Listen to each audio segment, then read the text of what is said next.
Hi, you're with Scott. This is Battery Exhausted, my channel. It's midnight, it's always midnight. This is your right ear and your left ear because this is mono.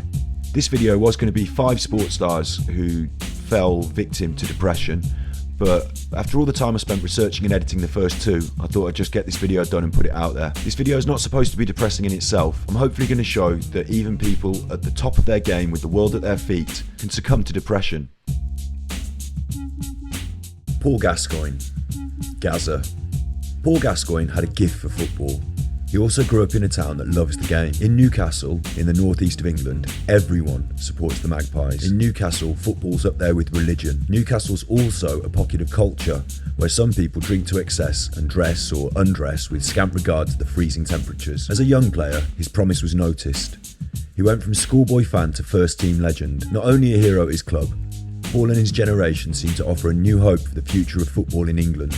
Paul Gascoigne was well known for his character, a joker and a clown.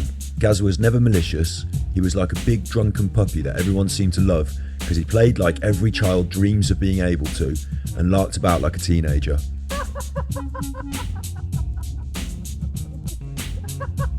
Sadly, his career was marred by tragic circumstance that led to a fragile mindset and a turn to the drink. Internationally, Gascoigne was remembered for his tears at the World Cup, when England seemed to be at their best, a team greater than the sum of its parts, with excellence in every area, a strong defence, creative midfield and sharpshooter striker. Well, Lineker was more of a poacher, but he did score a lot.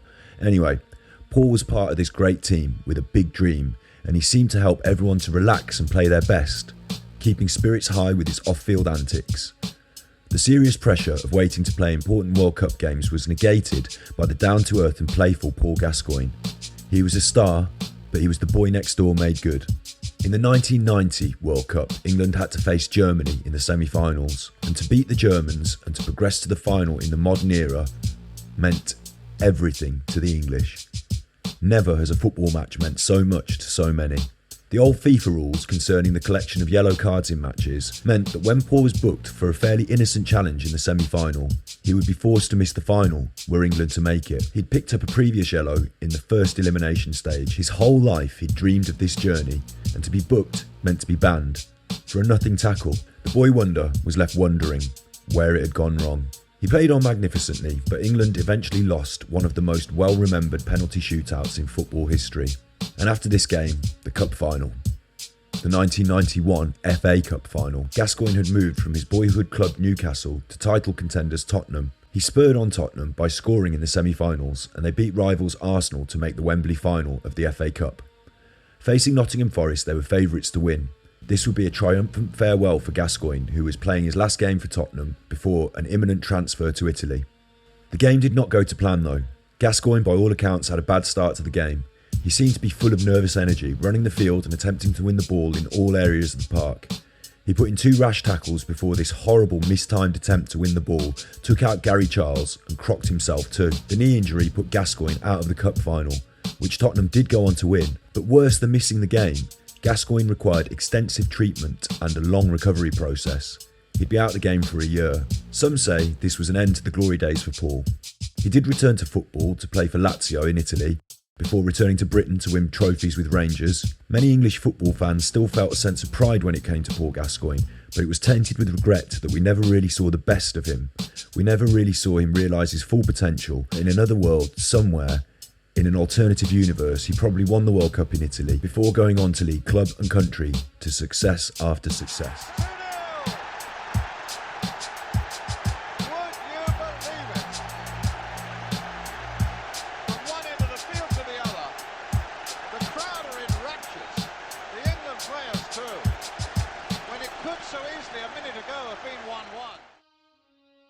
I think this is the reason Paul fell so hard when he fell, because it was all just within his reach. He very nearly had it all, but ultimately he never quite made it to the top of the mountain. Sure, most players will not win a World Cup, but it seemed to be happening. It seemed to be fate. It seemed to be a fairy tale, and so it was even more cruel when reality started to play out like a nightmare rather than a dream. Paul knew how every England fan felt, because even as a top player, in his heart, he was still the same boy who used to watch his heroes at St James's Park on Saturdays. He would be haunted by the ghost of what could have been. In his later career, Paul drank heavily, spending time in and out of rehab. What began as a lads culture, a drinking culture within football, ended up as a path to self-destruction. Paul also suffered with depression, blaming himself for the tragic death of a friend who was killed in a traffic collision whilst out drinking with Paul and others. He tried to apply himself to football management, but was only able to last 39 days at non-league Kettering Town, drinking through almost every one of those days, according to the club's owner. As Paul's professional career broke down, so did his personal relationships. He married his partner of 6 years in '96, but divorced 3 years later. Terrible revelations about his temper, violence and alcoholism were aired in the press before his estranged spouse released a tell-all book in 2009. For many, this was not the boy they knew, and they found it hard to understand. Many feel the drink got the better of Paul and robbed him of his true love. I'm not going to justify violence, especially not domestic violence, but I think everyone agreed the drink and depression brought it all on with Paul. It seemed very unnatural to think of the lovable Paul Gascoigne as a wife-beater. Even with his own confessions on public record, public opinion did not totally condemn Paul. Many felt sorry for both Paul and his family, that alcoholism and depression had stolen the boy they loved, and the man in his place was like a ghost of his true self. We didn't think Paul was a bad person, just that he was doing some terrible things. Gazza was a shell, losing weight and his battle with alcoholism. He was suicidal and eventually sectioned under the Mental Health Act for his own safety. He was close to bankruptcy and seemed to be beyond hope. We're now used to seeing a story in the paper every time Gazza comes out of or returns to rehab or hospital. The 2017 Paul Gascoigne is reportedly clean and sober. Many fans who still remember his playing heyday might choke back a tear of their own when they think about his life story. We believed he was going to be a sporting legend for the right reasons. We used to hear his name in the news every week, surrounded with superlatives. Now, when his name comes up, we pray he's not dead or drinking. There's a little epilogue of hope though, as this revealing interview shows. Paul was the victim of the notorious Mirror Group phone hacking scandal. If you don't know about this, some so-called journalists spent years hacking personal phone lines of famous people, mainly by calling their voicemail and accessing their messages, and then printing the things they discovered. Paul won over £100,000 in damages, and it seems Paul was convinced he was either being bugged or losing his mind. Back then, nobody believed him, and not knowing how his personal affairs were getting into the hands of the press must have made him paranoid. But now he feels some sense of vindication. Here's Paul Gascoigne. I got sectioned by my sister, who thought I went mental because I was telling everyone, listen, there's something happening with my phone. I said, my phone, there's something wrong with it. This was years ago, about 12, 14 years ago. I said, there's something happening with my phone. I went, no, and I started blaming family. I said, I'm just speaking to you, it's nobody else. Why does it keep coming on the papers? How much he was making? And then I didn't speak to my family for 3 months. They said we didn't speak, we fell out and I had to drink. And then I took substance, I was looking like, I couldn't believe it. And I isolated myself for 6 weeks, and then eventually I got sectioned.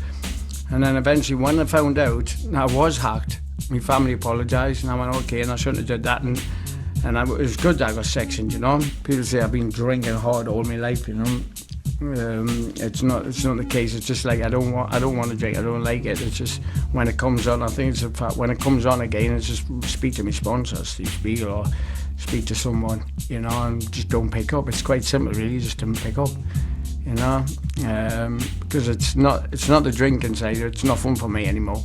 I do it sometimes in feelings, and it's easy. Just don't pick up, Don't pick up that first drink.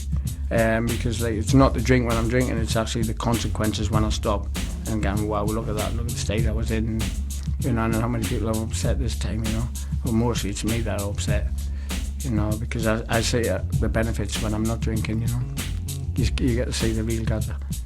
Correct me if I'm wrong in this, but over the years you've obviously had ongoing treatment there's been OCD, there's been bulimia, there's been obviously the bipolar condition. I've been through a lot. Yeah, as well as the drinking. So where are you now with that? Is there I'm good. When I go to rehab, after 3 days I'm alright, because I've been there before, So the other 28 days is a waste of time. So what I did do is I worked on the other stuff, the illness of as a footballer, my weight was always up and down. Coaches like this thin. So I find it hard, and then I brought on the bulimia sort of thing, and then someone like this chubby, and I felt I was fat, and then I brought it, so I had conquer that. And the OCD, one of them said, I'm drinking because of my OCD, I want everything perfect, Which I thought I'd make money for that, because OCD, like cleanness, I would become clean, I make a fortune. Imagine I would have put 9 houses in 5 minutes. So I had to work. That was hard. I didn't show that. You know, it was like he recognised everything. Touching light plugs. You know, the switches. If it plugs in and the switch is on, if there's no plug inside and the switch on, I have to switch it off. He took us to a hotel like this and made us walk around every corridor, switching all the switches off. I went and chopped my finger off in that, or the curtains. And so, I didn't see him anymore. He said, look, you've conquered 90% of that. So, you know, the message to anyone was that you can seek help. It is the hardest thing, you know, and I always feel, I've got tattooed on my chest, it's like to conquer, I fear not, but to conquer fear you have to face it, you know, and I've faced a lot of fears in my life and come through them, and obviously the support I've had has been fantastic, you know, it's supporting Speak, Terry and Frida, you know, and the Providence and my family and everyone around us, like just talking to yourself, you know, this is like treatment. So if I go and be in treatment, I'm talking to someone like yourself and get me crap off. And when I'm doing it with you, it's like I feel better now, you know. Yeah, well, that's great. So it's like not holding things in. And I ain't afraid I mean, I'm not afraid to say anything to anyone, you know, because I think my life's been highly highlighted, you know. I can't make a piece about Paul Gascoigne without addressing the most recent controversy in his life, the racist comments. Paul had been touring his An Evening with Paul Gascoigne show. At one event, he made an attempt at a joke when talking to a black security guard. Gascoigne asked Errol Rowe, "Can you smile please because I can't see you?" To cut a long story short, Gascoigne pleaded guilty to the racially aggravated abuse charge and was fined £1,000 after he admitted using threatening or abusive words or behaviour. The judge's comments best sum this up. "You sought to get a laugh from an audience of over 1,000 people because of the colour of Mr. Rowe's skin," he told Gascoigne. Mr. Rowe was clearly humiliated on stage as part of an act. As a society, it's important that we challenge racially aggravated behaviour in all its forms. It's the creeping, low-level racism that society still needs to challenge. A message needs to be sent that in the 21st century society that we live in, such action, such words will not be tolerated. It's not acceptable to laugh words like this off as some form of joke. Personally, I don't think Paul is a racist. He's clearly formed healthy relationships with people of all races on and off the field. I don't think he understands what is and is not appropriate or offensive because the establishment of football that he's surrounded by all his life struggles with the same issue. The way Gascoigne jokes around extends to all races and creeds. He was reported to have described Paul Ince as looking like a pint of Guinness with a bandaged head. But we all know that Gazza has a full respect for his teammates. This is another example of how, like many people, he struggles to fully understand the issue of race when it comes to comedy, what is and isn't appropriate. This is not a video about bad comedy, but I wanted to say that I do not condone his words and I agree with the judge.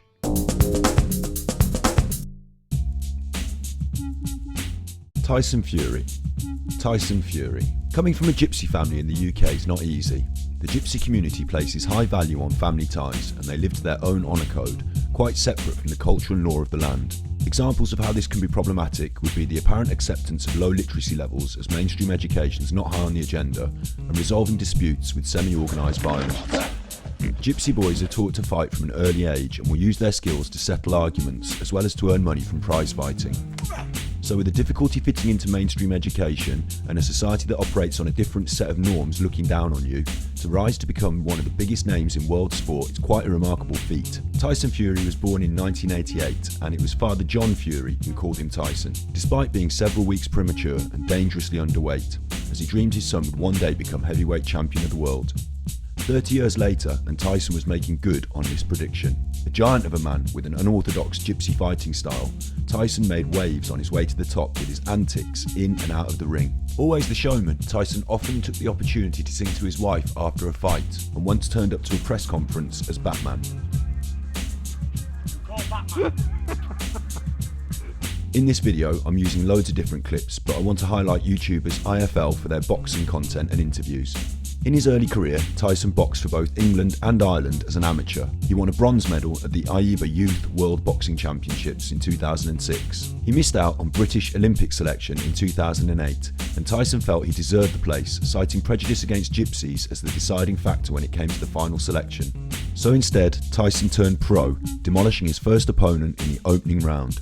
That fight was on the undercard of a Carl Froch bout and was just enough exposure to get the boxing world talking about the future potential of Tyson Fury. Where some management teams might coddle an emerging fighter, setting up easy fights to pad out their record with wins, Team Fury had always done things a little differently.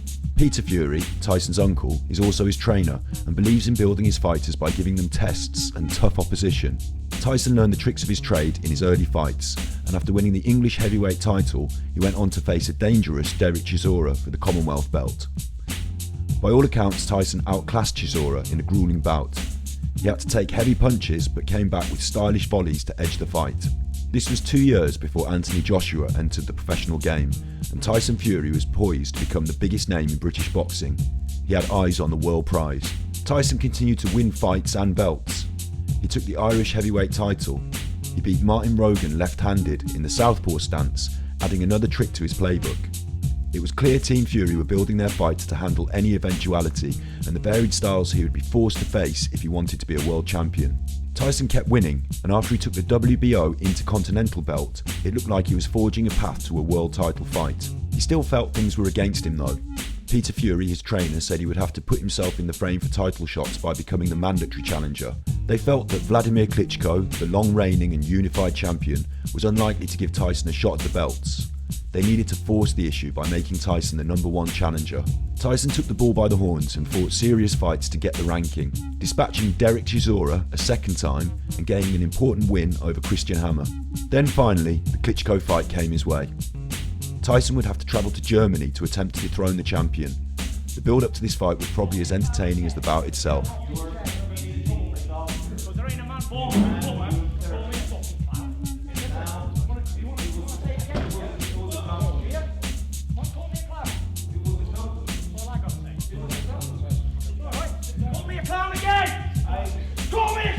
Tyson unsettled Vladimir by being both aggressive and unpredictable. He'd flip between comedic showmanship to threatening verbal attacks. Klitschko really did not know what to expect from Fury at press conferences. The only certainty was that Tyson was not intimidated by the challenge. He seemed to relish the occasion, and his attitude must have been unnerving to Vladimir, who was not used to his opponents coming into the ring confident of victory. The people of Germany would be bored because listening to you all day is yada yada yada yada yada blah blah blah. So great to be here. 47 different languages and what? On fight night, Tyson performed remarkably. He'd prepared a game plan to confuse Vladimir. Fury constantly kept his head moving, and at times he looked like a robot hit by lightning, jerking and twitching. In contrast, Klitschko just looked robotic. The champion was thrown off his game by the frantic Fury, never able to time his shots, always unsure if a heavy shot was about to be thrown from a strange angle. This stifled Vladimir. He was unable to find a rhythm, and whilst Fury did land some telling blows, Klitschko never saw the chance to release his trademark right hand. Fury won a narrow points decision, and while the fight was not a brutal, crowd-pleasing slugfest, it was an intelligent victory for Fury. The mind games and unorthodox fighting style had led to an impressive tactical victory. Fury was undisputed, unified champion of the world. Not only had he made it to the top, he'd done it the hard way, taking dangerous fights and beating a man who'd not lost in 10 years. At this time, he seemed to be living the dream, enjoying his boxing and showing off his gypsy lifestyle with pride to the world. Many would say Tyson has done more for integration between gypsies and non-gypsies than anyone in history, helping break down barriers of prejudice and having a great sense of humour, able to laugh at himself and staying down to earth even when on the trail of the biggest prize in world boxing. Tyson beat the man, became the man, a real-life Rocky. He was champion of the world. Then things started to unravel. Tyson blames the media, and their coverage was unkind at times, but in many ways he gave them the ammunition. They say no publicity is bad publicity, but his Twitter rants and controversial statements ended up crossing over from banter into something a bit darker. He drove away some fans with comments about homosexuality. Tyson seemed suddenly evangelical about his religion immediately after winning the heavyweight crown. It turned out Tyson was not just high on Jesus though. He confirmed rumours of cocaine use and retracted from the public eye, needing time to resolve mental issues. To most people, mental health is not a laughing matter, and Tyson seemed to move from his well-known persona of joker and clown into a more depressed and angry state. Like many athletes who strive for so long to achieve a goal, when they finally get there, the aftermath is not as satisfying as they'd imagined. Tyson was angry the press had not given him the credit he felt he deserved. He felt his achievements were disregarded as he was a gypsy and not the ideal poster boy for boxing. All this meant that, having achieved his lifetime ambition, Tyson Fury was left depressed and angry. It seemed strange to think getting exactly where he had worked so hard to get to, achieving a great feat of strength and willpower, that he should feel depressed, but he was. Many fans were seriously concerned that Fury would disappear off the deep end. He'd lined up the rematch with Klitschko, but was forced to pull out of the bout. Later it was revealed that he tested positive for cocaine and had to relinquish all his titles and belts. Fears for his sanity and his safety were put above the disappointment of his inability to defend his title. Whilst fans wanted to see Tyson in the ring, they were more worried something far more tragic would transpire. Thankfully, Tyson Fury did not totally destroy himself. He did look to be spiralling downhill, putting on weight and tweeting some bizarre things, but his family apparently pulled together and helped Tyson to recovery. He seems to be a lot happier these days. It's a testament to the support of his family that Tyson Fury is back on track. Is it possible Tyson may return to the ring?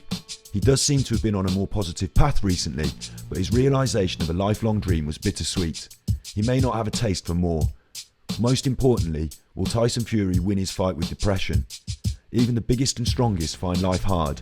Even a giant of heavyweight boxing can be brought low by feelings and thoughts. Just like with the Gazza story, there has to be this little disclaimer on the end from me. I don't think Tyson Fury is a racist, a sexist or a homophobe deep in his heart. He does clearly have some sexist and homophobic beliefs. He contradicts himself a lot though. Check out this clip from BBC Radio 2, Jeremy Vine's show, where Tyson tries to explain himself.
I truly believe he takes people as he finds them and tries to be a decent guy in the main.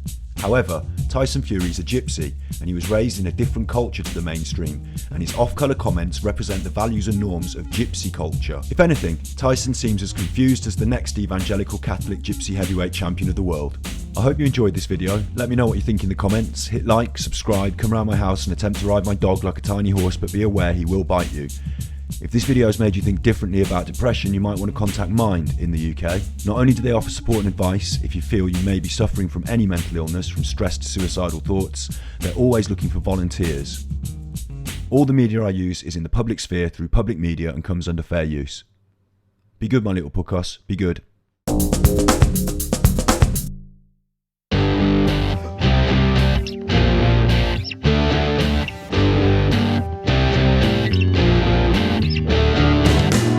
Paints her lipstick on too thick and I think I'm sinking in. Inside my head I think I'm sick, I don't know where to begin. If I have a drink, I smoke, I cope, I'm waiting for the day. Words I wrote and kisses me and says it's okay, it's all okay. 'Cause I'm a will, I'm in time, I'm gone, so take all night. I'm at the wheel, it's a steal, out of sight and out of my mind.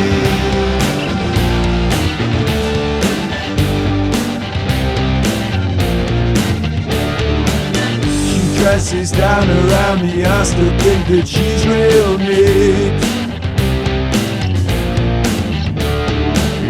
It's not the way she goes about, the way that she stamps her feet. Everyday conversation, it seems to lack a finesse. I make it obvious that she's the one that I like the best. 'Cause I'm a will, I'm a time, I'm gone, so take all night. I'm at the wheel, it's a steal, out of sight and out of mind. And I'm a will, I'm a time, I am gone, so take all night. I'm at the wheel, it's a steal, out of sight and out of my mind. Out of sight, out of my mind. 'Cause I'm the will, I'm the time, I'm gone, so take all night. I'm at the wheel, it's a steal, out of sight and out of mind. And I'm the will, I'm the time, I'm gone, so take all night. I'm at the wheel, it's a steal, out of sight and out of my mind.